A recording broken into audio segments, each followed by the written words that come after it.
E aí, galera, tudo bem com vocês? Eu sou o Will, estamos começando mais um episódio do Colando no Espaço e hoje eu trouxe o Paulo para conversar com a gente. Tudo bem, Paulo? Como é que foi teu dia? Oi, Will, boa noite, tudo bem? Hoje foi um dia corrido ali na agência, como de costume, aí bastante movimento.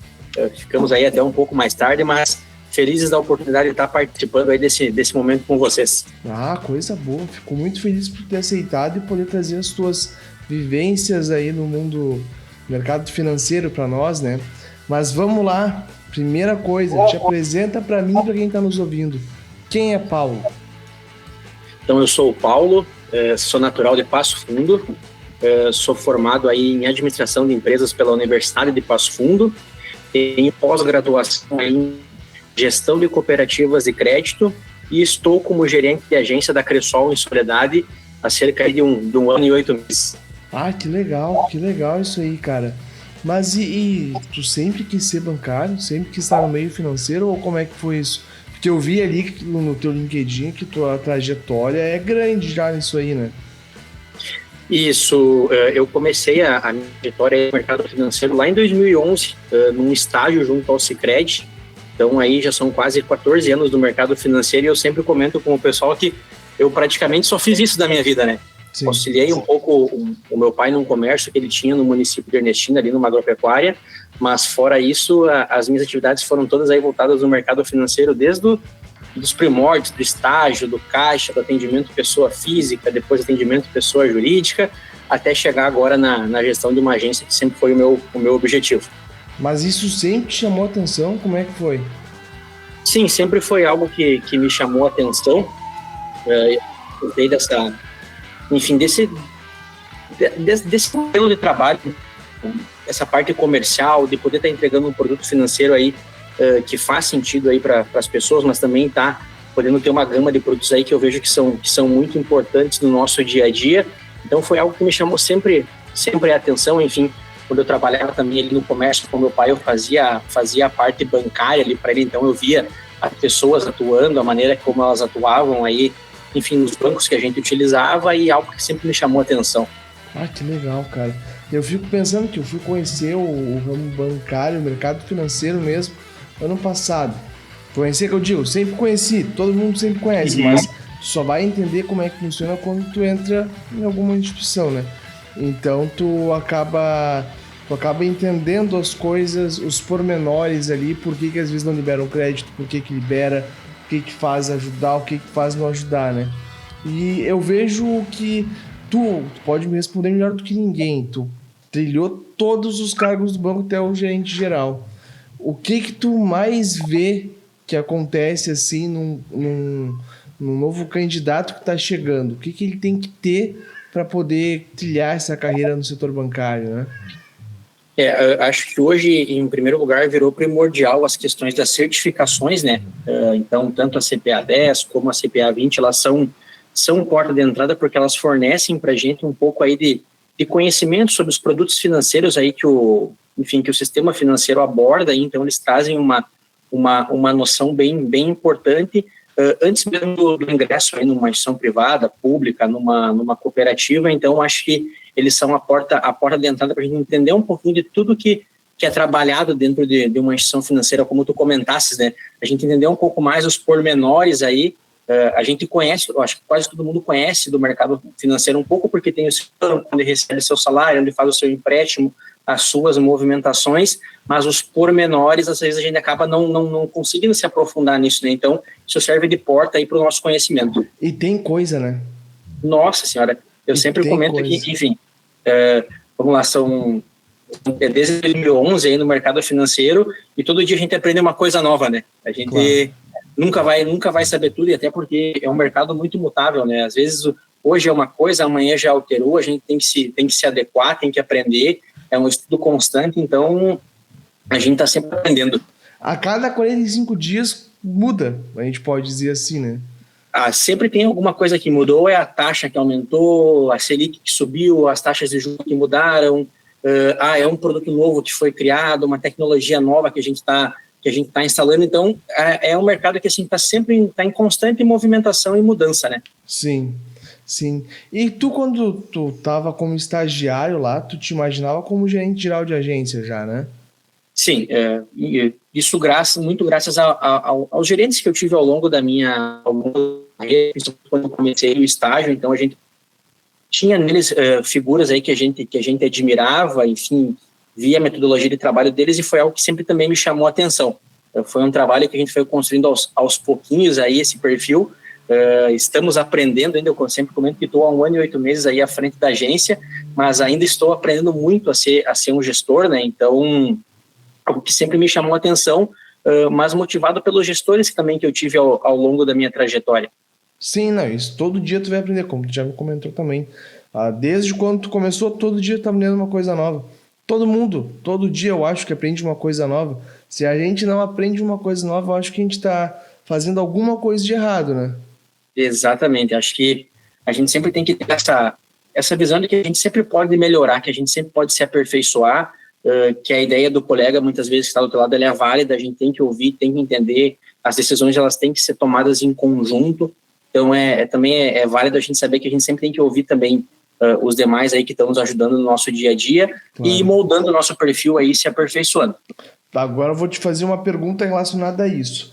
Tu, desde estagiário até chegar gerente de agência, tu deve ter visto muitas contratações acontecendo, muitas pessoas entrando, muitas pessoas que pensavam, nossa, que pessoa muito boa que esse gestor contratou, ou nossa, essa pessoa não se encaixa tanto nessa função. Hoje, tu como gerente de agência, tu que contrata a pessoa, qual que é o teu, como eu posso te falar, o ponto crucial para tu saber se aquele vai ser um colaborador que tu vai contratar ou vai passar para a próxima?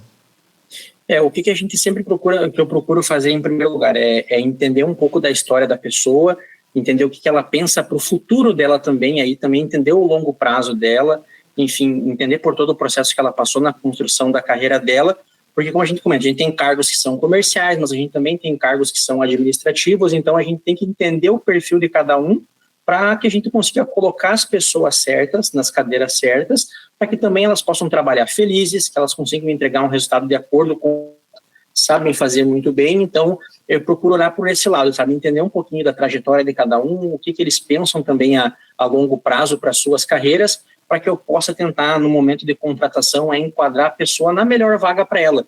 Nunca quer contratar uma pessoa e colocar numa vaga que talvez não seja tão adequada ao perfil dela, porque a gente sabe que mais para frente isso pode gerar mais satisfação, ela pode não se sentir feliz na função que ela está fazendo, e não é o que a gente quer, né? A gente quer sempre todo mundo trabalhando muito feliz, realizado com o que está produzindo, com o que está entregando e também com o que está aprendendo. Sim, com certeza, com certeza. E eu vejo hoje, tu pode me dizer melhor do que ninguém, né? Eu vejo que hoje em dia as cooperativas não estão mais sendo aquela visão antiga, podemos dizer assim, de que a cooperativa não vende mais tanto produto, pensa mais no cliente. Isso é verdade? É mentira? Como é que está sendo? Hoje, ainda dentro do mercado cooperativo, a gente tem alguns diferenciais aí em relação às instituições públicas e privadas. Muitas vezes a cooperativa ali, ela traz a gratuidade das suas contas, como é o caso da Cressol. Ela acaba hoje olhando, a gente tem uma metodologia de trabalho que a gente pode dizer que ela é voltada a entregar realmente o que o associado precisa e que sejam produtos que façam sentido na vida financeira dele, para que não se tenha aqueles produtos que não... muitas vezes a gente acaba aderindo a algum produto que não faz sentido para o momento financeiro. 15 dias depois o cara cancela e dá prejuízo para o banco, né? Exatamente. Então, até muito em decorrência disso, a gente tem um índice de cancelamento de produtos que é baixíssimo. A gente trabalha com metas, a gente tem um planejamento estratégico para ser entregue ao final de cada ano, mas elas são metas muito, muito reais, assim, não são nada estratosféricas, justamente para que a gente consiga entregar com qualidade, para quem tem que ser entregue cada um dos produtos que a gente oferta. Claro, claro. Eu vi que tu trabalhou em outras instituições, não precisamos citar nomes, mas tu achas que as metas de bancos mesmo são maiores e mais agressivas do que as metas de cooperativa? Sim, eu vejo que elas são um pouco mais arrojadas, em termos de números, enfim, elas não fazem tanta distinção por cidade que a gente está inserido, às vezes elas são muito igualitárias. A pessoa que está no município com 30 mil habitantes, ela tem uma meta muito parecida com uma pessoa que está no município com 300 mil habitantes. Então, e tu acha que isso seria importante nas instituições financeiras ter esse cálculo, assim, um exemplo, como tu mesmo comentou, uma pessoa que está numa cidade que tem 30 mil habitantes não vai ter a mesma quantidade de clientes que uma pessoa que está numa cidade de 300 mil. Tu acha que a instituição deveria ponderar esses valores? Eu acredito que sim, eu vejo como algo até para uma construção de um trabalho saudável ali dentro do município que ela está inserida, e para que o que seja entregue com qualidade. Esse estudo precisa acontecer. Enfim, quem monta, quem participa do planejamento estratégico, que a gente chama, eles têm que entender que, poxa, o Paulo está inserido no município com 30 mil habitantes, então as oportunidades são essas. Tudo bem, ele tem ao redor do município dele outras cidades que a gente dá margem para ele trabalhar, mas assim, a gente tem que ter um norte, entender onde que ele está inserido, para que ele possa trabalhar da maneira correta, justamente para aquilo que a gente comentou. Não se venda simplesmente por vender, e que não seja algo que faça sentido para quem está tomando, às vezes, um crédito, uma proteção, fazendo um investimento.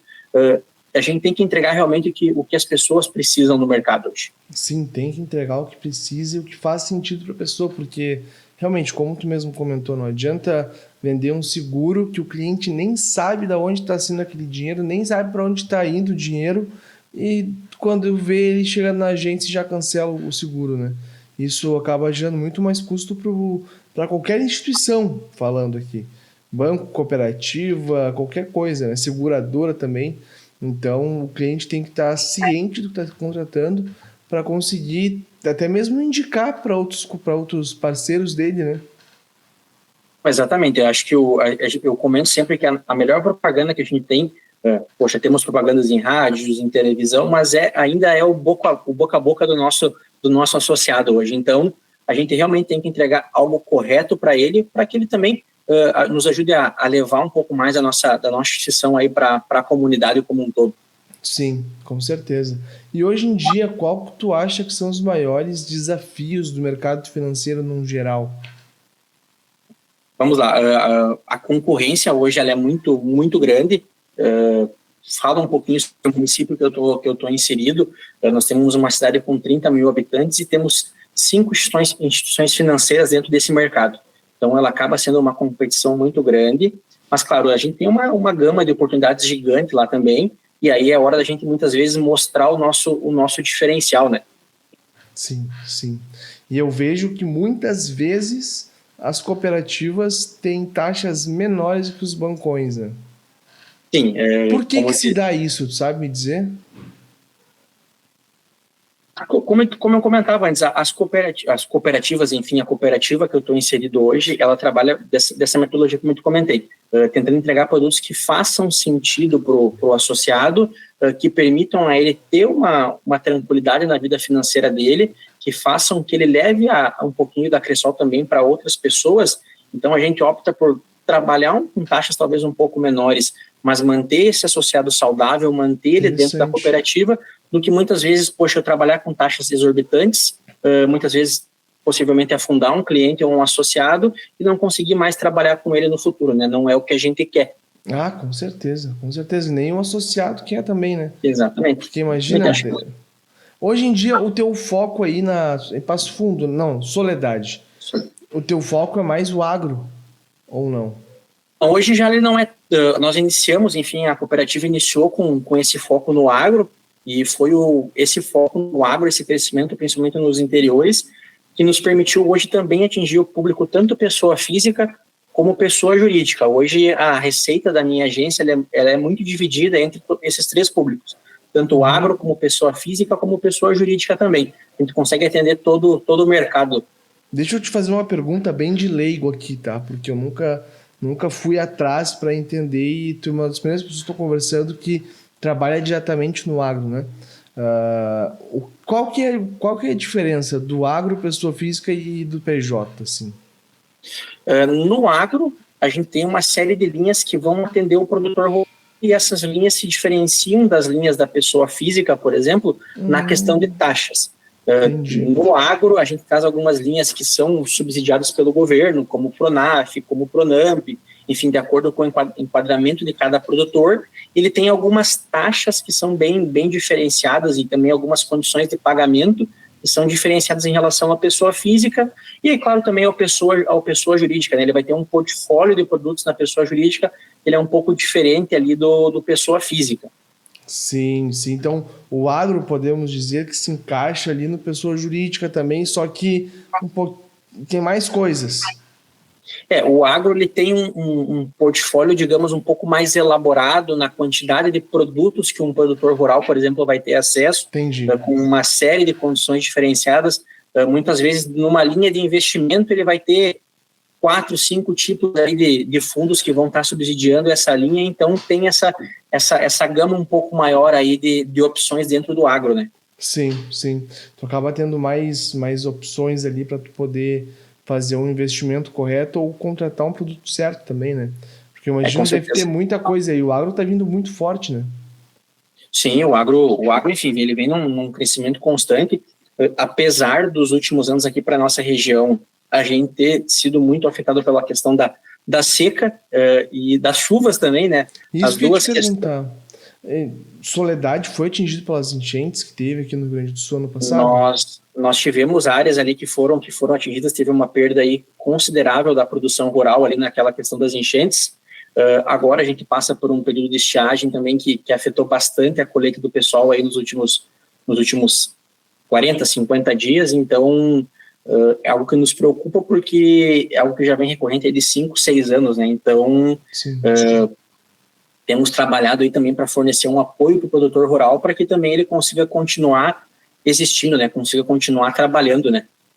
E qual que é o teu, agora uma dúvida de curioso minha, qual o teu maior desafio sendo gerente de agência com essa situação que a gente está passando agora com essas secas, né? Eu entendo que tu deve querer ajudar todo mundo, só que é impossível ajudar todo mundo.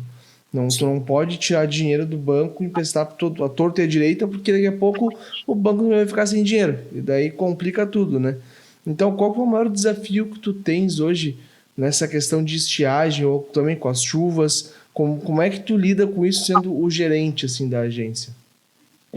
Acho que o principal desafio que a gente tem passado nesse momento e enfrentando a situação da estiagem ainda é a não certeza do que vai acontecer, da falta de informação.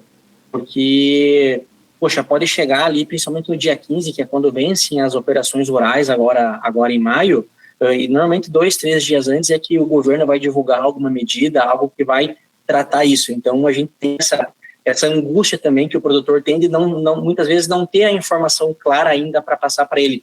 E como que vai ser trabalhado, se vai ser prorrogado, se vai ser parcelado. Então, a gente tem feito o quê? A gente tem feito um trabalho de tentar trazer o produtor para perto, para dentro da agência, ou ir muitas vezes até a propriedade dele para conversar, acalmar ele um pouco também, para ele entender que tudo que for possível a gente fazer para apoiá-lo, a gente vai estar lá para isso, mas que a gente ainda precisa receber essas informações que vêm de cima, que vêm do governo, para a gente entender como que vai funcionar e poder trabalhar para cada um deles a sua situação, né? Porque, a gente tem 100, 150 produtores rurais e muitas vezes cada um deles a gente tem que tratar de uma maneira.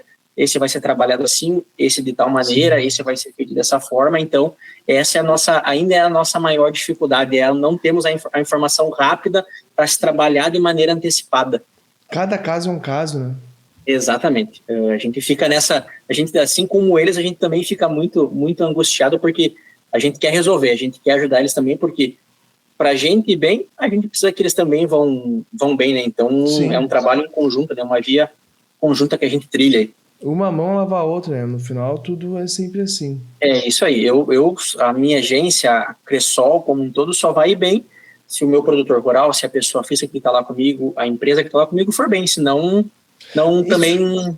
Isso aí eu acho que é a maior diferença de uma instituição financeira mesmo, tradicional, para uma cooperativa, né? Por ter essa experiência de trabalhar tanto em cooperativa como em instituições privadas, eu vejo que essa proximidade, essa maneira de trabalho que hoje eu consigo estar próximo do meu associado e conseguir conversar com ele de uma maneira mais clara e mais simples, principalmente, nos aproxima muito e tem sido um ponto diferencial. A gente sempre comenta que hoje os produtos financeiros no mercado, eles são muito semelhantes. Sim. Então, o nosso atendimento, a nossa proximidade, muitas vezes a nossa simplicidade também é o que nos traz um diferencial aí no mercado. Ah, perfeito. E o que tu espera para esse ano aí? Já estamos na metade do ano, tia. Nem o pisquei já está chegando em junho. Usávamos essa frase em uma conversa hoje também. A gente piscou e já está quase na metade do ano e vai piscar, já vai ser dezembro. Cara, que loucura. Parece que cada ano passa mais rápido.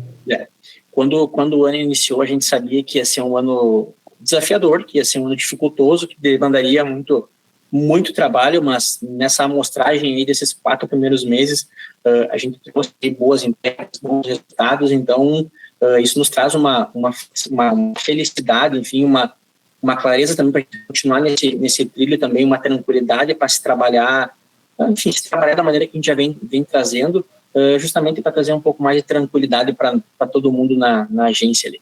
Ah, com certeza, tem que ser assim. E o que tu indica para quem está começando agora no mercado financeiro? O que é os primeiros passos para a pessoa? Tu começou como estagiário, tu nada melhor do que ninguém para dizer, né? Vamos lá, eu sempre comento que assim, o estagiário ele tem que ser uma esponja. Não tem conhecimento que não seja importante ele absorver. Então, quando eu comecei no estágio, quando eu via alguma atividade legal sendo feita, eu pedia se eu poderia estar incluso, se eu poderia pelo menos estar assistindo o que estava sendo feito, quando tinha um comitê de crédito, se eu poderia participar para entender um pouquinho melhor. Às vezes existem algumas atividades que não são um pouco mais custosas de fazer, são um pouco mais morosas, mas eu gostava de participar delas também para entender todos os processos, de tudo o que acontece, enfim, muitas vezes desde a elaboração de uma proposta de crédito até a liberação do contrato, a confecção do contrato.